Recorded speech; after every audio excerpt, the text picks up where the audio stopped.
As the chalice is lit, let us come together into sacred space we have created. Let the cares of the day fall away and know that here is a place for quiet reflection, for a pause in our lives, for breathing into our true selves. Let what is said and felt here add richness to the dimensions of our lives and spiritual practices. We are strong together in community. The experience of being human. Let the warmth of the chalice, lit during our time together, connect us and carry us into the world.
So as you all know, I am the Director of Lifespan Religious Education here right now, and I'm excited to be here today, especially for this service. I really appreciate getting to come to a place of worship and getting to talk about the things that we're going to talk about today, and actually kind of walk away with something that really might help us out. So what I wanted to show you all, and we're kind of going to do some breathing exercises, is I love to read. Raise your hand if you like to read. Yeah, reading is wonderful. It opens up new worlds for us all. I read as a kid all the time, and I found this book this summer called Chakras and the Vagus Nerve, and it's by C.J. Lewin, and she, has anyone heard of the vagus nerve? Raise your hand. Okay, so the vagus nerve is this huge nerve that runs through your whole entire body, from here all the way here to under your chin to down into 3 different segments all the way down your body. So if you're ever wondering, like, how am I feeling stuff all through my body? That's a huge nerve that runs through your body. And I've heard about it, but I didn't quite know about it. And so I was reading this book, And in reading this book, I became very inspired because I don't know about all of you, but trauma is something we really can't seem to avoid in this world.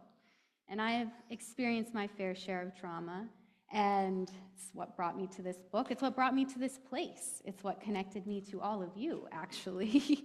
That kind of story, that kind of pain can connect us. So today, because of that, I wanted to offer you all something for however you're at with yourself today and with your life. Because I think we all need that. And what I'm going to ask you to do is something called somatic breathing. Have you ever heard of that? Somatic means your body, your whole body. So somatic breathing is defined as this. I loved this. It's from the book. So somatic breathing is a therapeutic practice that uses breathing to connect the mind, point to your mind, your body, your whole body, and improve overall well-being. So it's based on the idea that your thoughts in your head, your memories, your emotions, and your physical sensations are all interconnected. What are you using? And so, somatic breathing brings harmony and the perfect balance of well-being into your body, mind, and emotions. It's to be healed and perfected into all that it can be through the revelation of this beauty that already lives within you. And the beauty that lives within you is your breath. Because actually, that's all you need. Maybe we think we need all of these things to help us out. But in any moment, the one thing we all have for sure right now is our breath. So let's all take a big breath together. Breathe in, breathe out. We all have that at all times. At all times, we have that. It's important to remember. So here's what I'm going to do. I actually wrote a meditation for us. So that way, when we're doing our somatic breathing, you can also listen to some words. Okay. What I'm going to ask you to do to get started is, I like to sometimes just shake my body a little bit, right? Sometimes you're just like so stiff. I'm so stiff all the time. And what I do to really connect my mind and body is I put my hand over my heart and I put my hand over my stomach. Feel in those places are big energy centers in our body. So what I'd like you to do is before we get started, we're going to just ground ourselves in that feeling. Feel that energy.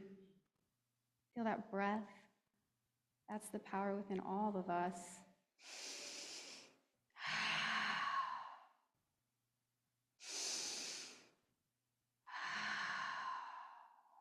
You might start to feel your heart slow down a bit as you relax.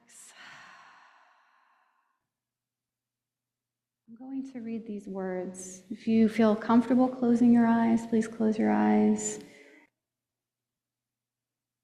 And I'd like you to think about these words as we breathe in and out today.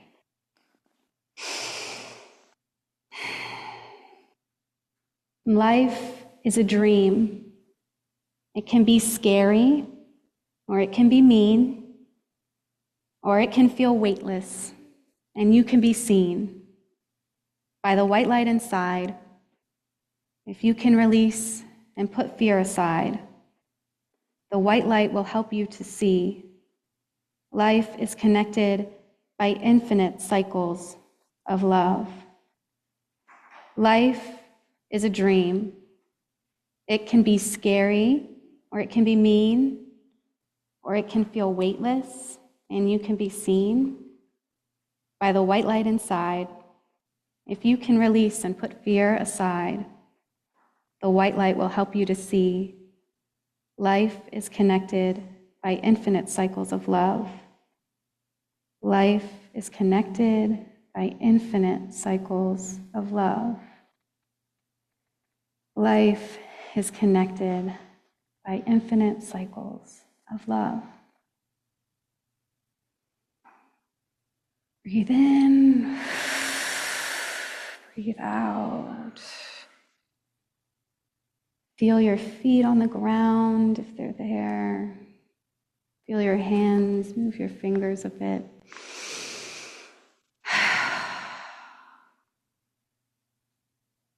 I wanted to share that. I wrote that when I started this work. And it was very scary, but it also was very empowering. And being here, I've felt more connected to that light inside myself than I've ever felt in my life.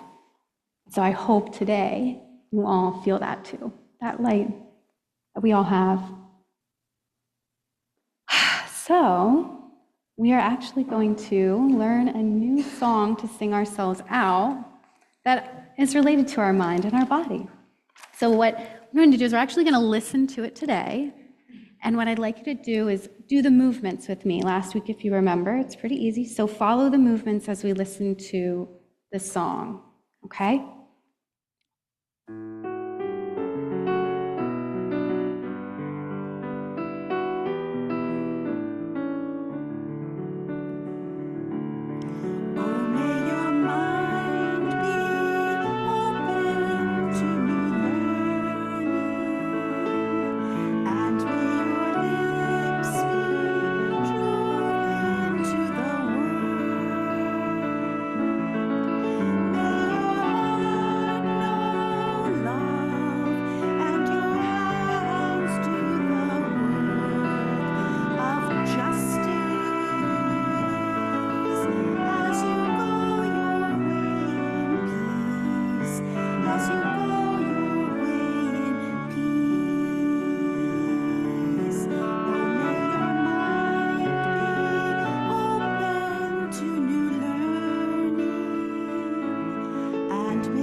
Today, our reading is called The Breath of Life is Not Mine Alone by Reverend Dr. Christin L. Harper. I do not wish to breathe another breath if it is not shared with others. The breath of life, it is not mine alone. I brought myself to be with you, hoping that by inhaling the compassion, the courage, the hope found here, that I can exhale the fear, the selfishness, the separateness that I keep so close to my skin. I simply cannot live another moment, at least not one of joy, unless you and I find our oneness somewhere among each other, somewhere between the noise, somewhere within the silence of the next breath.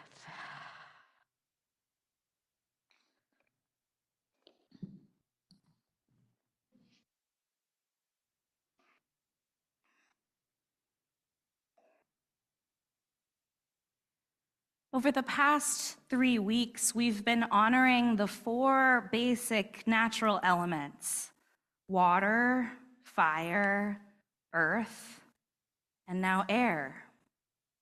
We've honored the element of water by practicing our annual water communion ritual and reminding ourselves to be like water.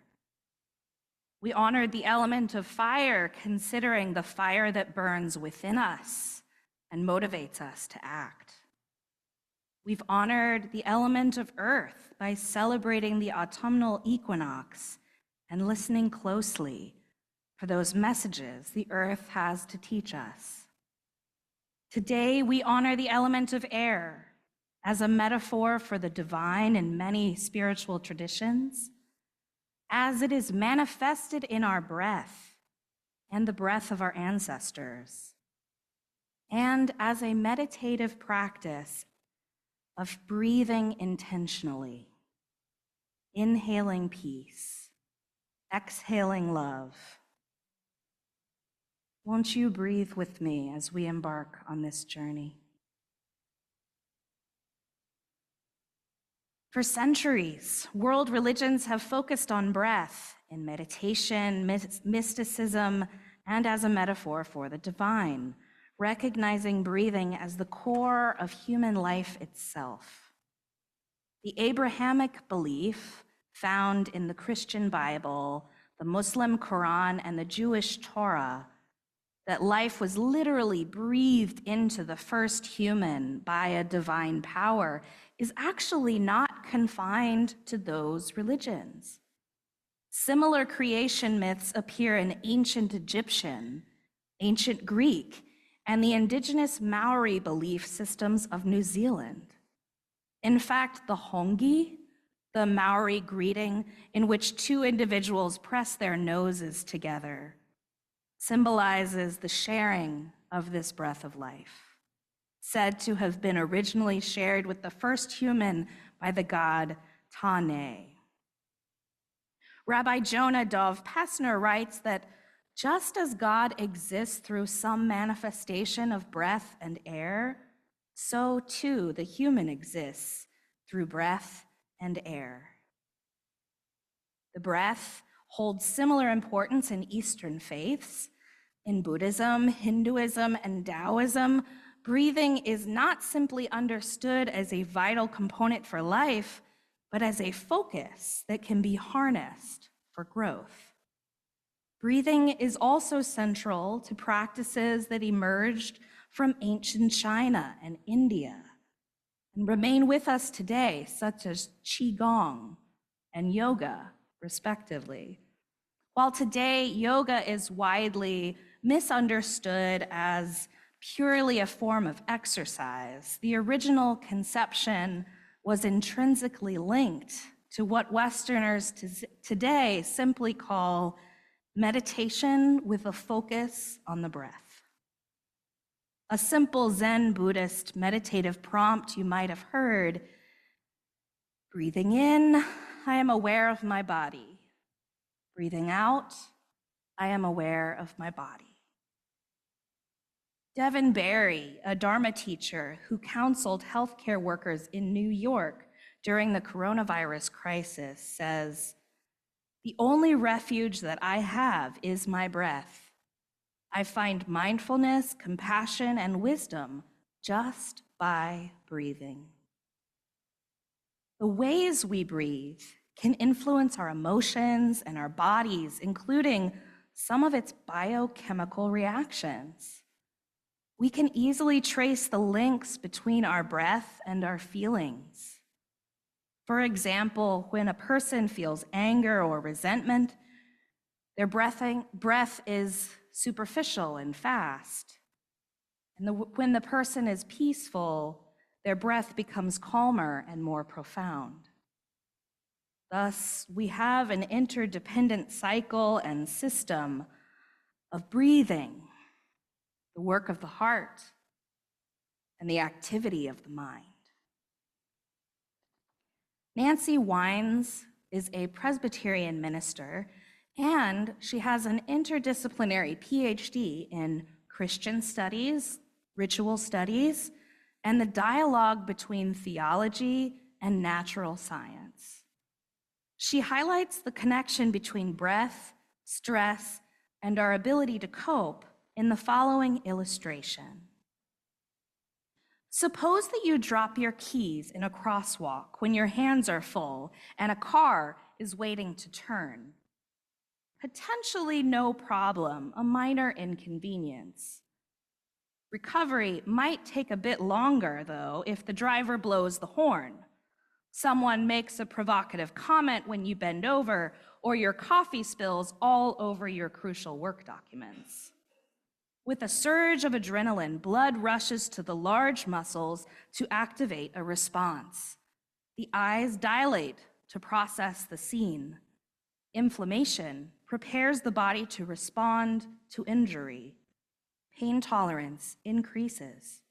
Digestion and immunity responses stop to prioritize protection over health. Breathing becomes more rapid, and this opens small airways in the lungs, moving more oxygen to the brain for greater awareness. The autonomic nervous system triggers all these responses in a flash. Nothing is thought out. We just sense that there is an emergency far beyond the proportions of a blaring horn, a painful comment, and ruined work. Then, if you add prior trauma and experiences of systematic sexism or racism, post-traumatic stress kicks in, and the dropping of the keys is simply the tip of the iceberg. Whew. Could you feel that? Have you been there? Have you watched that happen to someone? I wonder if you're ready to really dig into science for a moment. Through human evolution, the autonomic nervous system developed into two branches, the sympathetic nervous system and the parasympathetic nervous system, which include up to 3 neural circuits: engaged, fight and flight, and freeze. During the course of a routine day, these systems interact fluidly to respond to a person's needs, elevating and dropping hormone levels to stimulate wakefulness, immune system, digestion, and sleep. When the systems are in harmony with each other, a greater resilience to stress arises. But when the systems are repeatedly overwhelmed, the harmony dissipates into an altered feedback system that triggers distress or trauma. In the face of all these automatic fight or flight and freeze responses, you might wonder where attention to the breath comes into play. Is it really valuable? Research on breathing practices indicates that it is. In one study, breathing practices proved successful to correct imbalances of stress response systems and to facilitate emotional regulation, social engagement, bonding, and recovery from trauma. Intentional breathing interrupts the feedback that activates the trauma response, effectively returning the nervous system to harmony. Brené Brown, one of our favorites, talks about a mantra that has become meaningful to her in times of distress. Strong back, soft front, wild heart. The phrase strong back, soft front was introduced to her by a woman named Joan Halifax, who's a Buddhist teacher and Zen priest, an anthropologist and activist. Brown added wild heart to her own version of the mantra for purposes we will explore shortly. Brown recounts an aha moment that she had soon after meeting Halifax. They were at a conference and were headed out of a tech rehearsal together when Brown remarked on how wiped out she felt, but that she also felt obligated to attend a scheduled meet and greet event. Halifax shared that she would be going to her room to rest and suggested Brown do the same. But Brown felt guilty missing the mixer. Halifax responded, "Tonight, we will exhale and teach. Now, it's time to inhale." There's the in-breath and there's the out-breath, she said, and it's easy to believe that we must exhale all the time without ever inhaling. But the inhale is absolutely essential if you want to continue to exhale. Breathing is a process, a circle, flow. From every inhale follows an exhale, and every exhale is also followed by an inhale, repeating in a sacred rhythm of life.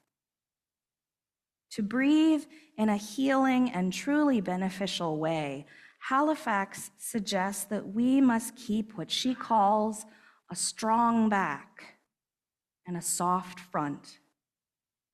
She says, all too often, our so-called strength comes from fear, not love. Instead of having a strong back, many of us have a defended front, shielding a weak spine. In other words, we walk around brittle and defensive, trying to conceal our lack of confidence. If we strengthen our backs, metaphorically speaking, and develop a spine that's flexible and sturdy, then we can risk having a front that's soft and open. So I'm going to invite you to move your bodies with me so we can try and experience or embody what Halifax is talking about. I want you to take your hands and place one of them palm up, palm side on your belly, and your other hand, place the knuckle side on your back.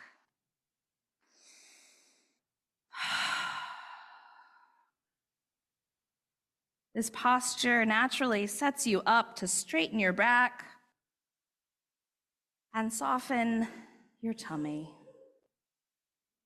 Just breathe normally. Feel the energy in your body as you breathe. What do you feel? Tension or ease? Strength or weakness? Firmness or tenderness? Whatever it is that you feel, allow it to be. Try not to resist the fact that there are feelings present. Now breathe a little deeper into your belly. When we fill our lungs with air, they grow all the way down into our belly. Can you feel your belly expanding? The shallow breaths are the ones that we tend to feel further up in our chests. But if you breathe deeply in and out, as we consider the strength of our backs, the softness of our front, and the wild nature of our hearts. The mark of a wild heart, says Brown, is living out the paradox of love in our lives. It's in the ability to be tough and tender, excited and scared, brave and afraid all at once. It's showing up in our vulnerability and our courage and being both fierce and kind. A wild heart, she says, is awake to the pain of the world, but doesn't diminish its own pain. A wild heart can beat with gratitude and lean into joy. We know there is no joy without gratitude. A wild heart can really beat with that gratitude and practice gratitude and know joy without denying that there is struggle in the world. We hold that tension with the spirit of the wilderness, and it's not always easy or comfortable, and sometimes we struggle with the weight of the pull. But what makes it possible is that front made of love, and that back built of courage. Strong back of courage, soft front of love, wild heart to hold them both as they are, along with the pain, anxiety, sorrow, and struggle of the world. Brown points out that anxiety is one of the most contagious emotions we experience. Clinical psychologist Dr. Harriet Lerner agrees with Brown while adding a powerful afterthought. Anxiety is extremely contagious, but so is calm. So the question for Brown becomes, do we want to infect people with more anxiety or heal ourselves and the people around us with calm? If we make the brave choice to heal with calm, we have to commit to practicing it every day with every breath that we inhale and exhale. Breathing in peace, breathing out love. Breathing in, I am aware that I am breathing and alive. Breathing out, I am aware that I am breathing and alive. May you each breathe your way into a strong back, a soft front, and a wild heart. May it be so, and amen.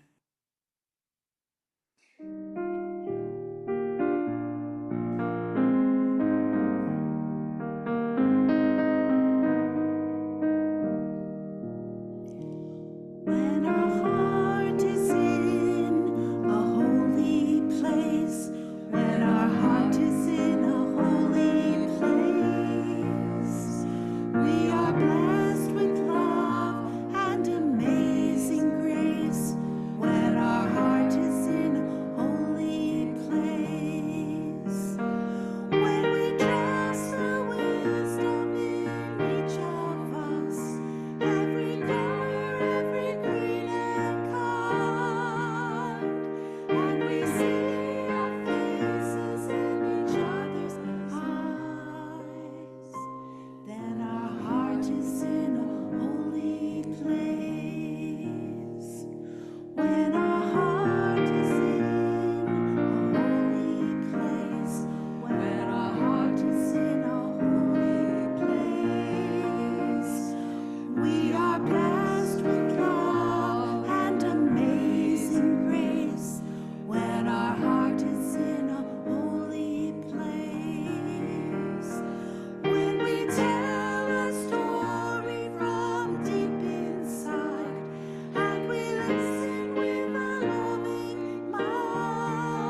We extinguish this flame, but not the light of truth, the warmth of commitment, or the fire of commitment. These we carry in our hearts until we are together again. While I didn't speak much this morning about linguistics or etymology or original meanings of words, there was a wealth of information out there as I did my research on breath and air.